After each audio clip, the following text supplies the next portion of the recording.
This is Orange Nation Overtime with Steve Infanti and Paulie Scibilia. Welcome in Orange Nation Overtime, everyone, alongside Paulie Scibilia. I'm Steve Infanti. We are back from having a few days off, and it's starting to feel like football season, Paulie. Week 2 of camp now. The team just practiced in full pads yesterday for the first time. Off today. They'll practice the rest of the week. They've got their first scrimmage on Saturday, closed-door scrimmage, as they work to finalize the depth chart. And we're, 3 weeks away. 3 weeks from Saturday is the opener against New Hampshire. Isn't it wild, though, Steve? We're 3 weeks away, and I thought it would change this year that you can't play an exhibition game in football to get ready. You think it should change? Is that what you're saying? Yeah, don't you think it's weird? That's essentially what New Hampshire is, but yeah. Yeah, but don't you think it's weird that they can't just go practice against somebody? I think you are going to see that moving forward. The fact that, these guys are getting paid like employees now.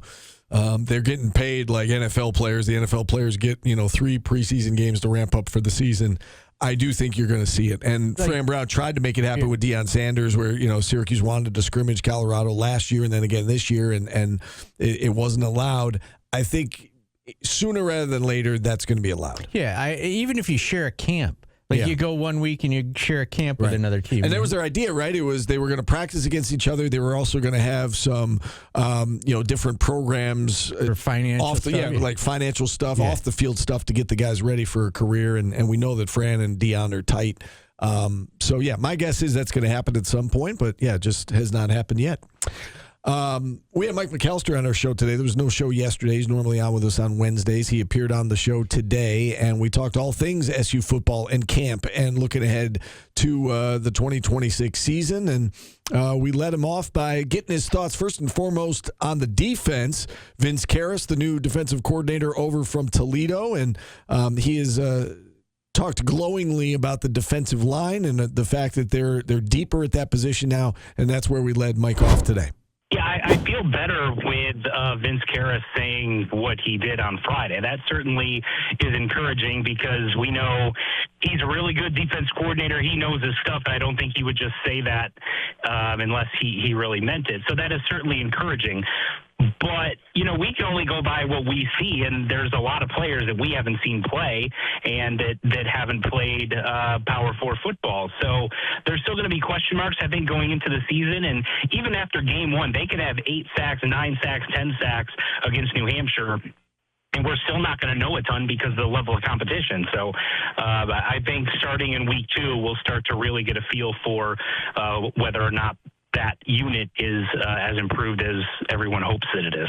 One of the other issues on that side of the ball was the lack of turnovers forced. They didn't force a lot of turnovers last year, and Vince Karras said that that's going to be a priority this year. Do you feel as though they've got the playmakers on the back end, with the Chris Peels and Demetrius Samuels, so on and so forth, to do just that?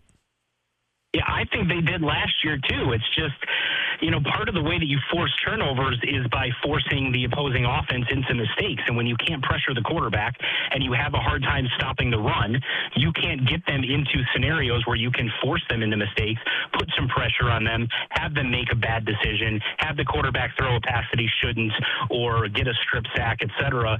Pressure on the quarterback sort of accomplishes everything that they struggled with last year. You get them into second and longs, third and longs, and then you can really tee off on the quarterback and gives those guys on the back end more of a chance to create those opportunities. When you look at the linebacking unit on defense, you've got Chris D'Apollonia, who followed Vince Karras over from Toledo. You've got Antoine Delorier back. A lot of people are excited about Jameis Saki, the freshman who seems to be making a name for himself here in the preseason through the first week of camp. It seems like a unit that is better off than it was a year ago. Do you agree with that? Yes, I think they're deeper. They have good experience there as well. And I think bringing a guy like D'Apollonia over from Toledo helps with the new guys and learning the system, specifically at that position group, right? Because he can talk them through what the expectations were when he was at Toledo and how to read certain things and what certain, calls mean and how to adjust in other situations. He can go through some of those specifics with those guys to help bring them along in the system. And, of course, when you've got a guy like Antoine Delorier who flashed a ton last year, beat out a veteran in Derek McDonald to earn a starting spot. And I think everyone is very excited about what he's going to be before his career's over. You got him coming back. You got the freshman making plays. It certainly seems on paper like it's in a much better spot than what it was last year. All right, on the other side of the ball, we know Steve Angeli's back. What is realistic? I think, people remember Kyle McCord leading the country in passing yards, and Steve Angeli was, at the top of all those statistical categories as well through 4 games, and then he got hurt. Is that realistic to think that he's going to contend for that kind of title again, the passing title in the country? What's a realistic benchmark, I guess, for him coming off that injury from a year ago?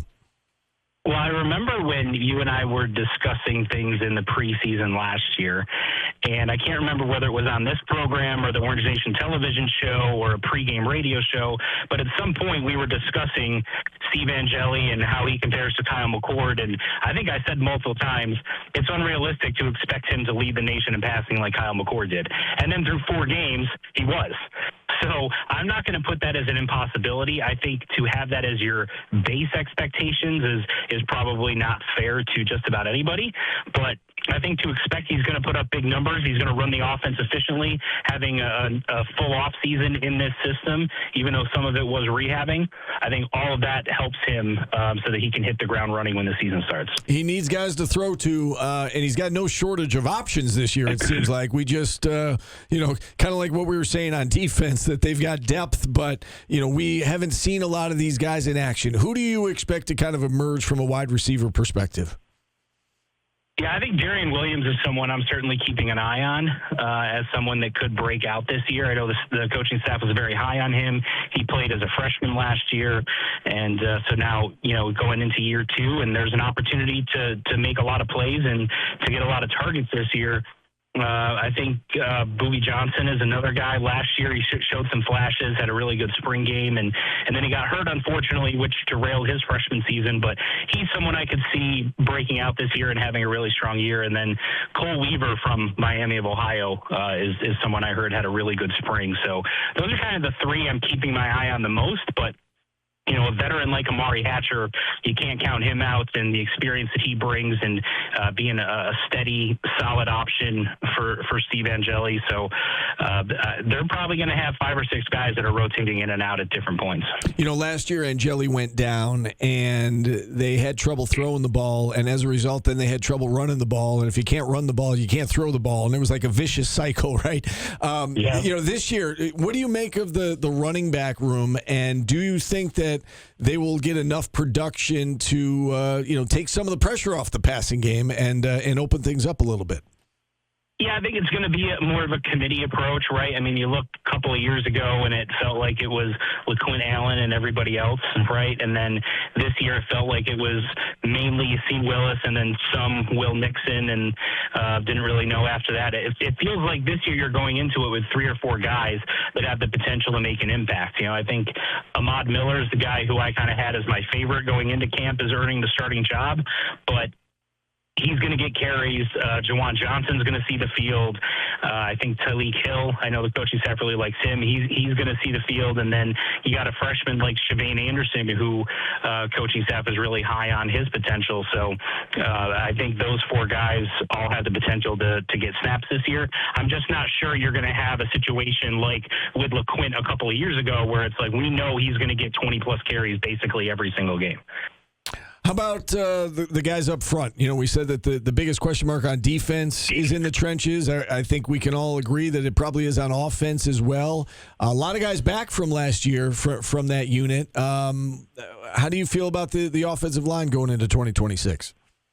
Better than I did last year, and part of that is development of some of the guys that have been there, right? Byron Washington, we know, played a lot as a true freshman last year. We know how huge he is physically, and so he's going into year 2, and I feel better about him knowing who the offensive line coach is, and the fact that he evaluated who they had and didn't say, hey, we need a complete turnover because we just don't have enough players here at up front in order to compete. They didn't do that. They brought in 1 transfer. Otherwise, it was, pretty much just teaching the guys that they have there. And so that made me encouraged that they like the talent, that he likes the talent, the guy with that much experience. So, I think you got a guy like Joe Cruz moving into the center position. Travion Mack, I've heard good things about throughout the spring and throughout this early training camp. So, I think they're going to be okay, but, proof's going to be in the pudding from what we see the first couple of games. You think this team's getting to a bowl game this year? I do. I think they're going to be back in bowl contention, and if you ask the coaching staff that, they're obviously going to say their goals are much higher than that. But for our purposes, you start with a bowl game and you get there as quickly as you can, and then see where you're at and how many wins you can get, and kind of what your aspirations are at that point. But you look at the schedule, you look at a team like, you got to go play at Virginia. Virginia was in the ACC championship game last year, but they also lost their quarterback. They lost a bunch of players. So, are they going to take a step back? We don't know. So, there's a bunch of games that are quote unquote toss-up games, but a lot of those teams have a lot of question marks around them. And so, I think the game against Cal could be a significant swing game for Syracuse. If they can figure out a way to pull that game off, then, they could gain some momentum and see what they can do after that. Yeah, Paulie and I have been talking about that Cal game for a little bit here. We've got that one circled in our minds. Yes, Steve, we have. Yes. It's on the bulletin board. Yeah, I'm with you. I think that's a huge swing game. If you win that one, you're set up for success. If you lose that one, you're going to have to make it up somewhere along the way to get to a bowl game. As long as we've got you, Mike, anything from a recruiting standpoint, either football or basketball, that we should be aware of? Yeah, Syracuse got a couple of commitments on the football standpoint recently. Chima, his last name is escaping me at the moment, but he's an offensive lineman. He plays in Maryland. He's 6'9", 300 pounds, ran a 4.8 at Okechukwu is his last name. He ran a 4.8 40 for Syracuse, and at 6'8", 6'9", 300 plus pounds, that's pretty impressive. So that's someone with a lot of potential. It could be a defensive lineman that we see making an impact for Syracuse in the near future. The interesting thing about him is he's originally from Nigeria. He moved to New Zealand at 15 years old because he got a scholarship to play basketball, and then just moved to the United States last year to transition and play football, and hasn't played any organized high school football yet. So this will be his first season doing that, and then he'll be going from that right up to Syracuse next season. And then Perry Eliano's kid, Amari Eliano, who's a two-way athlete, plays wide receiver and defensive back in Ohio. He committed to Syracuse over this past weekend as well. And then we've got Jack Donahue set to join us. Well, we interviewed him last week, but we're going to play it back coming up at 1 o'clock. 6'8" forward who's playing his prep ball in Boston right now, originally from the Albany area. He's committed to Jerry in the class of 2027. Anything you can tell us about him? Yeah, 6'8" guy who can really shoot it. And I know some people have looked at it and said, oh, well, he's a 3-star. How excited should we be about it? But to me, he looks exactly like the type of player who would go to like an Ivy League school or some mid-major school and put up big numbers for a couple of years, and then all of a sudden is one of the top transfers in the country, right? The 6'8" guy that can really shoot it and fills up the stat sheet and things like that. So you get him in your program, you're able to develop him and have him on your roster. You get into one of the better programs in New England as well. Makes a lot of sense from a Syracuse standpoint. Still 3 weeks out from the start of the season, Paulie, so I'm not holding you to this right now, but has your prediction changed at all from where you were about a month or so ago about this SU football team? No, I had them at 5 wins, I think, and I'm probably still there until I see the product. Yeah. Nothing's happened for any of us to change our opinions. No, I know. Just as you're hearing more about the team and the individual players, but and when who's it's looked coming good from when it's coming from people that are inside the program, right? Hard to know what to believe and what not to believe. Nobody's going to say anything negative. Yeah, no, I get that. Our defensive line's been terrible. I'd say that. Well, I mean, you could nicely say, we're a work in progress at that position. And the days of, we kind of were spoiled with that. With Jim Boeheim didn't sugarcoat anything. Yeah. Or he would say things like, he would say whatever was terrible. Yeah, he would call it like he saw it, right? He did once tell us that this is the best team he's ever had, and they didn't even make the tournament. Yeah, it wasn't. No, it was not. That's the narrator. It would not be the best team that he ever coached. Yeah, I've got them at 6-6 right now. I think they're going to find a way to get to a bowl game. I believe in Fran, and I think they're going to find a way to get there.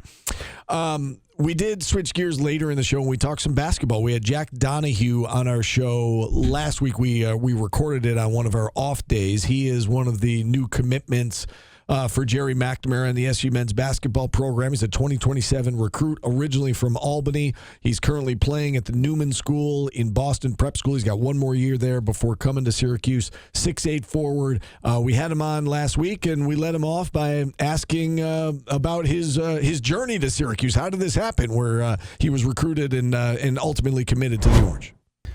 You know, GMAC, he's a great recruiter, great coach. He's just a really passionate coach, and you know, it was very nice to get the offer from Siena, and then once he won the MAC championship, almost beat Duke. It was when he got the job very deservingly. He reached out to me, and we continued the relationship, and it was kind of a smooth transition into the recruiting process from Siena to Syracuse.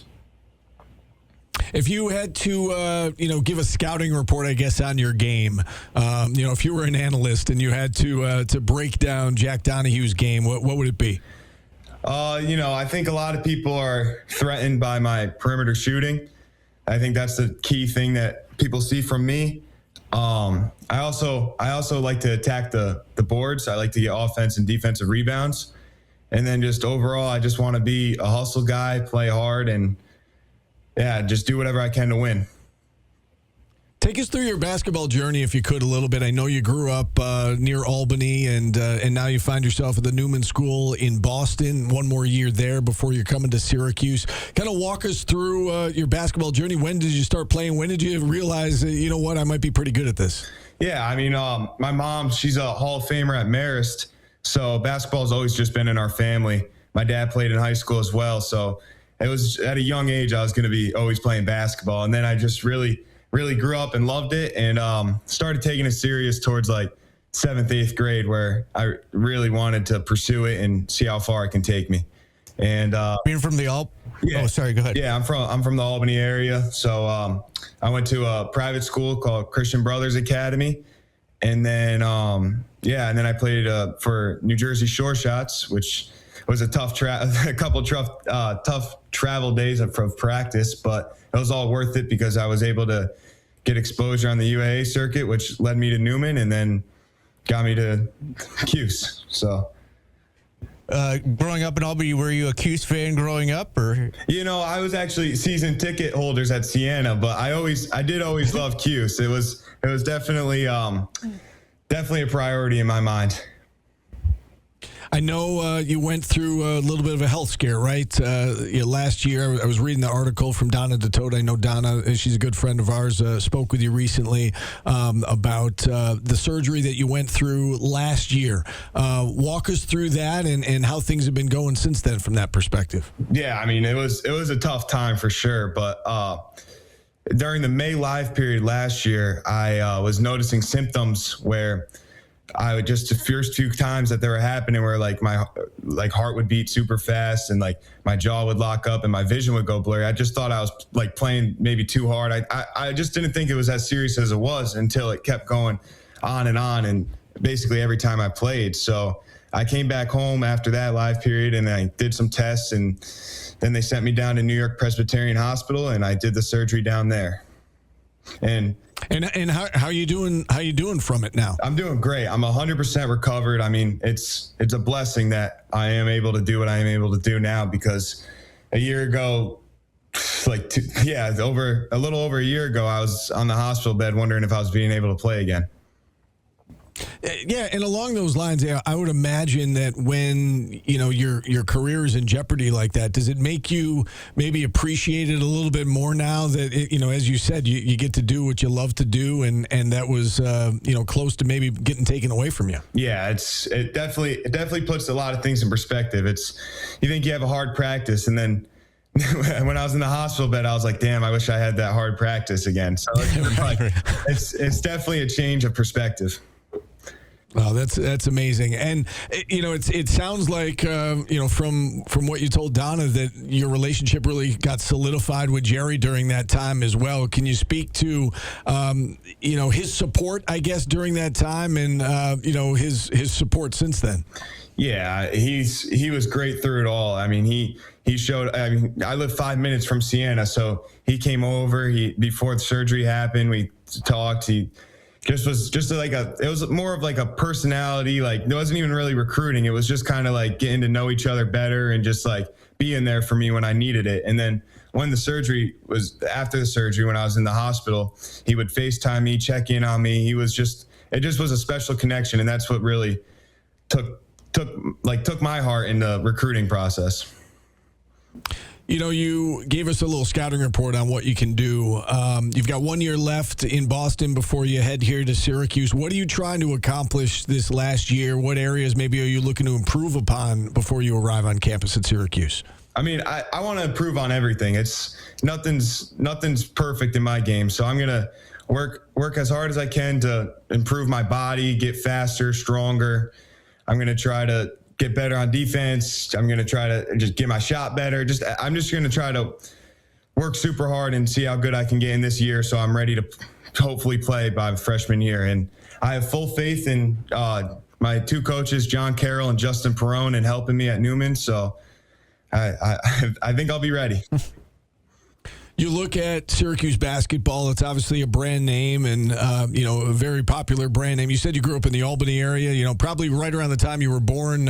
Jerry was going through Albany, leading the team and helping to lead the team to a national championship.